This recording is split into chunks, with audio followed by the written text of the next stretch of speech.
राचकुंडा traffic commissioner police V Satyanarayana ने कहा कि ट्रैफिक इक़दामात के हिस्से के तौर पर राचकुंडा ट्रैफिक पुलिस की जानिब से बेकायदगी के साथ नंबर प्लेट्स, बगैर रजिस्ट्रेशन की गाड़ियों, चैन छीनने के वारदाती जायदाद और दीगर जराइम के खिलाफ एक खुसूसी मुहिम चला रही है। ज्यादातर मुजरिम बगैर नंबर प्लेट और गाड़ियों के रजिस्ट्रेशन के बगैर इस्तेमाल कर रहे हैं।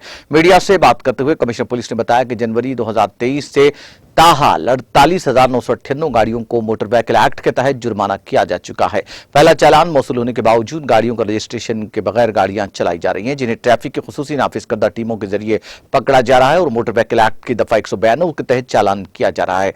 उन्हें खुसूसी अदालतों में पेश किया जा रहा है, जहां पर अदालतों ने उन्हें 1 दिन से 3 दिन की सादा कैद और 3,000 से 5,000 रुपए जुर्माना और 3 दिन और 2 दिन की ट्रैफिक कम्युनिटी सर्विस की सजा सुनाई। उन्होंने अवाम से अपील की कि वो रजिस्ट्रेशन के बगैर गाड़ी न चलाएं और शराब पीकर गाड़ी न चलाएं। उन्होंने गाड़ियों के मालिकान से दरखास्त की कि वो गाड़ियों की खरीदारी के 30 दिन के अंदर अपनी गाड़ियों की रजिस्ट्रेशन करवा लें।